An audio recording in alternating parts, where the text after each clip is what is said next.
Pada modul sebelumnya telah kita pelajari tentang hukum Coulomb serta tentang cara menentukan medan listrik pada suatu titik P. Kita telah belajar tentang bagaimana menghitung medan listrik itu dari beberapa buah muatan titik maupun bagaimana kita menentukan medan listrik dari suatu distribusi muatan kontinu. Pada modul ini akan kita pelajari tentang hukum Gauss, di mana kita akan bisa mendapatkan hubungan yang lebih sederhana antara muatan listrik dengan medan listrik. Kita bayangkan kita memiliki suatu muatan titik plus Q dan kita lingkupi dengan sebuah permukaan yang kita namakan permukaan Gauss. Maka medan listrik dari muatan plus Q itu bisa kita bayangkan sebagai garis-garis medan yang menembus permukaan Gauss kita. Dan jika muatan titik kita itu 2 kali lebih besar, maka tentu garis medannya akan 2 kali lebih rapat.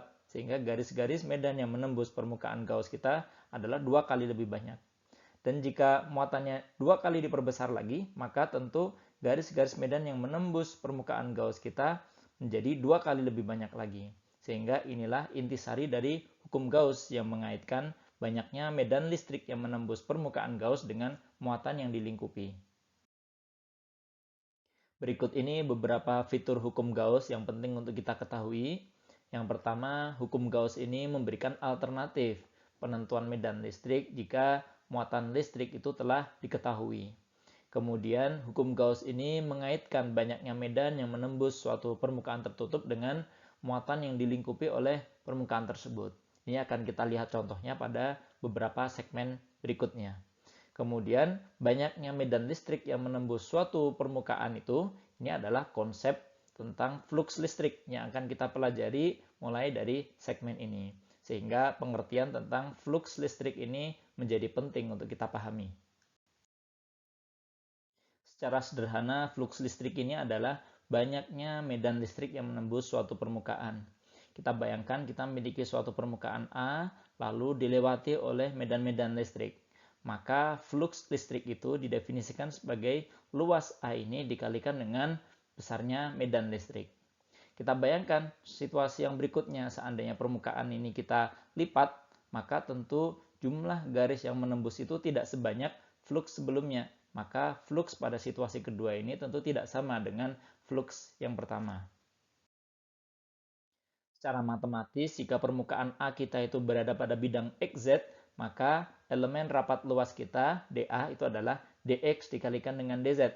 Dan jika kita lakukan integrasi pada seluruh ruang di bidang x dan z, maka kita dapatkan luas A itu sama dengan panjang dikalikan dengan lebar. Maka d flux itu adalah E, besarnya medan E, dikalikan dengan dA. Dan flux itu adalah integral dari d flux atau integral dari EdA. Nah, jika E itu bukan fungsi dari X maupun Z, bisa kita keluarkan dari integral, maka flux itu adalah E dikalikan dengan panjang kali lebar. Apa yang membedakan dengan situasi ketika permukaan A itu agak dimiringkan? Kita juga memiliki elemen luas dA, akan tetapi medan listrik E itu tidak menembus dA secara tegak lurus, tapi membentuk sudut theta.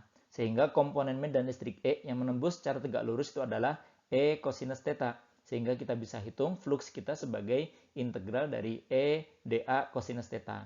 Atau secara umum dapat kita definisikan bahwa flux itu adalah integral dari vektor medan listrik E dot produk dengan vektor luas. Nah, apa itu sebetulnya vektor luas atau vektor permukaan? Secara sederhana dapat kita bayangkan suatu vektor entopi yang merupakan vektor satuan arah normal atau arah tegak lurus permukaan. Sehingga pada kasus pertama ini, medan listrik E itu sejajar dengan vektor entopi.